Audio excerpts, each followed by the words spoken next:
এয়া আজি দুপৰীয়া কি বনাম জানেনে বাৰু? এয়া কি দেখিছে? ঢেকীয়া শাক। স্কুলত থ'বলৈ যাওঁতে দেখিলোঁ একদম তাজা তাজা ঢেকীয়া শাককেইডাল। ৰখি থাকিব নোৱাৰিলোঁ আৰু লৈ আহিলোঁ বনাবলৈ। আজি ভাবিছোঁ ঢেকীয়া শাকৰে খানা খাব লাগিব।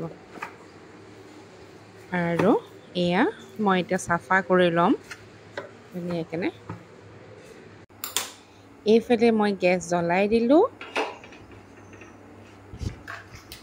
তাতে মই এতিয়া অকণমান ভাতকেৰেলা আলু বইল কৰি ল'ম।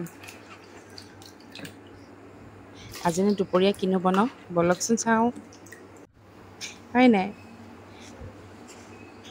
Welcome to my Pallavi Parashri blog. আৰু মই পল্লৱীয়ে আপোনালোক সকলোকে স্বাগতম জনাইছোঁ মোৰ এটা নতুন ভিডিঅ'লৈ। সাধাৰণ ভিডিঅ' বুলিয়ে ক'ব পাৰি, কিন্তু মোৰ কাৰণে বহুত স্পেচিয়েল হয়। আৰু মই যি খাওঁ দিনত যি কৰোঁ তাক যি খানা বনাওঁ পাকঘৰত আপোনালোকৰ লগতো তেনেকৈ শ্বেয়াৰ কৰোঁ। আশা কৰোঁ ভাল পাব ভিডিঅ'বোৰ চাই আৰু বহুতবোৰ মৰম দি যাব। এয়া মই দালি ধুই লৈছোঁ, পানী দি এটা চিটি মৰাই ল'ম। এইফালে মই ভাতকেৰেলা আলু বইল হ'বলৈ দিলোঁ।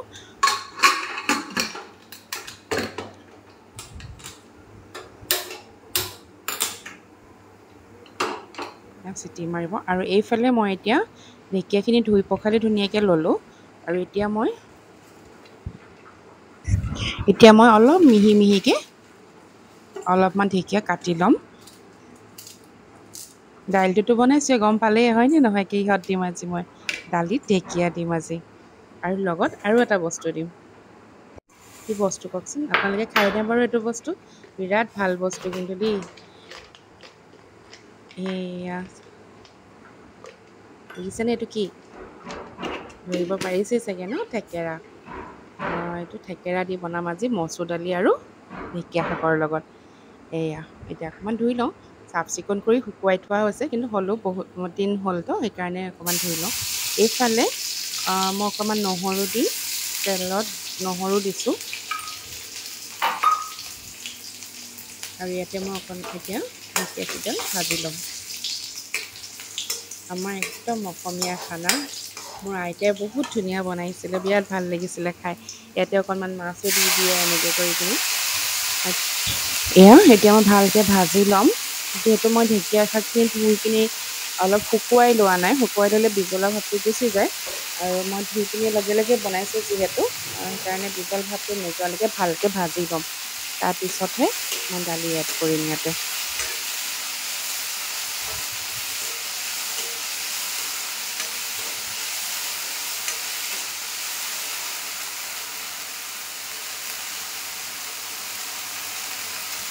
ইয়াত মই অকণমান হালধি আৰু অকণমান দালি যিমানটো লাগে সিমানটো অনুযায়ী মই নিমখো ইয়াত দি দিম এতিয়া।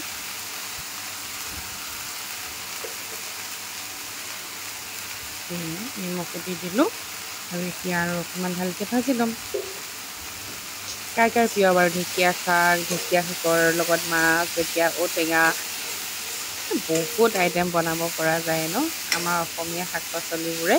কিন্তু বেলেগত আকৌ ইমান বনাব পৰা নাযায়, আমাৰ অসমতহে পৰা যায়। কিন্তু আৰু সকলোবোৰ বস্তুৰে একোটা কিবা গুণাগুণ আছে। তো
এয়া এফালে এতিয়া দালি দি দিলোঁ আৰু এয়া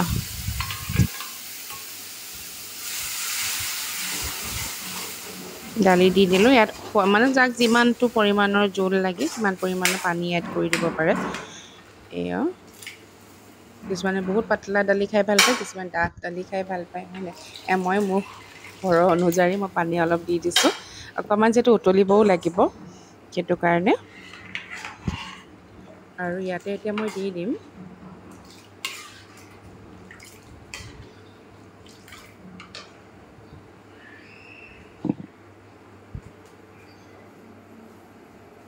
লগতে অকণমান চাফাও কৰি লৈছোঁ দেই, দালি পৰি গ'লে নহ'লে ষ্টভটো দেখোঁতে খুব বেয়া লাগে সেইকাৰণে। আৰু ইয়াতে এতিয়া মই দি দিম, কি দি দিম বাৰু, থেকেৰা। এয়া থেকেৰাটো মই ধুই ল'লোঁ, এতিয়া মই তাতে দালিত দি দিম আৰু তাৰপিছত উতল আহিব, মোৰ দালি হৈ যাব। ইফালে কেৰাহীত মই তেল গৰম হ'বলৈ দিছোঁ, ভাত কেৰেলা আৰু আলু বইল হৈ গ'ল, এতিয়া লগতে ভাজি ল'ম ইফালে। এইখিনি সময় বহুত লৰালৰি হয়, যিহেতু ছোৱালীক আনিব যাব লাগে স্কুলৰ পৰা, যেনে তেনে মুঠতে পটাপট বনাই কিটচেনটো আজৰি কৰিব লাগে। এইফালে মই এতিয়া ভাত কেৰেলা আলু ফ্ৰাই কৰি ল'ম,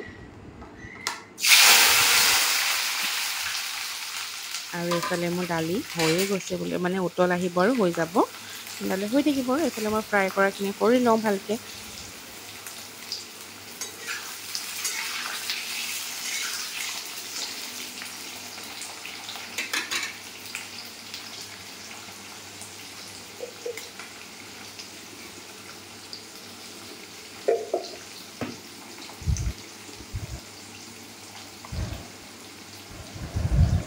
ইয়াত অকণমান হালধি গুড়ি আৰু অকণমান নিমখ দি দিম এতিয়া।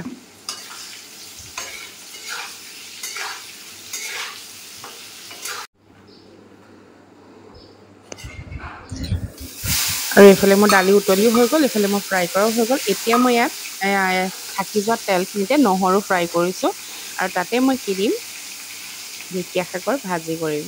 কিন্তু মই আজি ভাজি একদম প্লেইনকৈ কৰিম, আলু নিদিওঁ, অকল ঢেকীয়া শাক ভাজিম। যিহেতু মানে আলু যিহেতু ফ্ৰাই কৰিছোঁ, আৰু সেইকাৰণে ঢেকীয়া শাকত আজি আলু নিদিওঁ আৰু।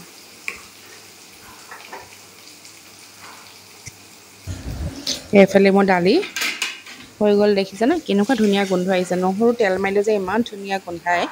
এয়া ঢেকীয়া শাক, আপোনালোকে বৰ মিহি মিহিকৈ কুটি খাই ভাল পায় নে ভাজি, নে ডাঙৰ ডাঙৰকৈ খাই ভাল পায়? কিন্তু মই ভাজি বুলি ক'লে এনেকৈ কৰি খাই ভাল পাওঁ, সেইকাৰণে মই এনেকৈ বনাইছোঁ।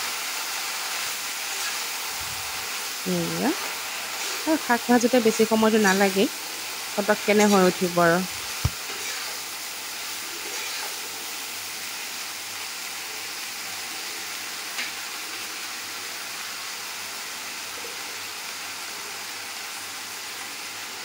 ইয়াত অকণমান নিমখ আৰু অকণমান হালধি দি দিম এতিয়া।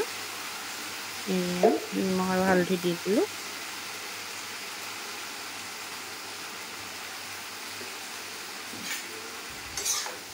ভালকৈ হিলাই দিম, তাৰপিছত সিজিব দিম আৰু এতিয়া।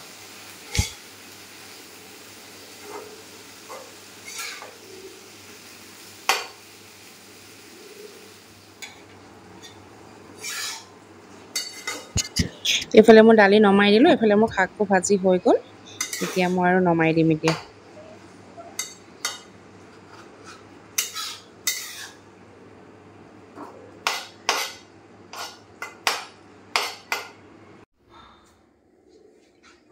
আজি অকণমান বেঙেনা পোৰা খাবলৈ, পিটিকা খাবলৈ মন গ'ল, বেঙেনা পুৰি ল'লোঁ, আৰু লগতে অকণমান সৰু মাছ ভাজি ল'লোঁ। এয়া মাছ তেল গৰম হৈ আছে, এটা নিমখ অকণমান দি ল'লোঁ, অকণমান হালধি গুড়ি দিম এতিয়া। তাৰপিছতে ইয়াতে অকণমান আৰু হেৰি দিম, জলকীয়া গুড়ি দিম, লাল মিৰ্চ পাউডাৰটো দিম, আৰু তাৰ লগতে অকণমান দি দিম জালুকৰ গুড়ি। এইটো একদম মানে সৰু সৰু মাছ দেখিলে বিৰাট ভাল লাগে, আৰু মুৰমুৰকৈ ভাজি খাই বহুত ভাল লাগে। এইফালে দেখিছেনে জলকীয়া গুড়ি অকণমান দি দিছোঁ, আৰু লগতে অকণমান দি দিম জালুকৰ পাউডাৰ। খাই খুব ভাল লাগে, তেনেকৈ এবাৰ বনাই খাই চাবচোন।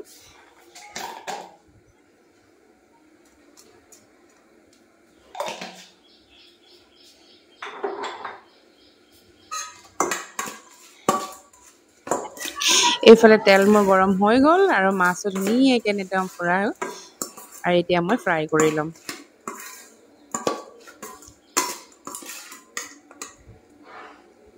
মোৱা মাছটো খাবলৈ বৰ সোৱাদ হয় আৰু মোৰ বহুত প্ৰিয় মোৱা মাছ। বিৰাট ভাল লাগে খাই কিনি। আপোনালোকৰ ভাল লাগেনে বাৰু? বহুতে ডাঙৰ মাছ খাই ভাল পায়, বহুতে সৰু মাছ খাই ভাল পায়।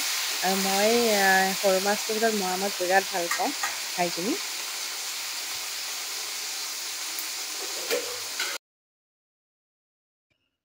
এইফালে মই বেঙেনা পিটিকা কৰিবলৈ ইয়াতে বেঙেনা, তাৰপিছতে মই বেঙেনাতে নহৰু দিছিলোঁ, আদা, পিঁয়াজ, জলকীয়া, মান ধনিয়া পাত কাটি লৈছোঁ, লগত নিমখ।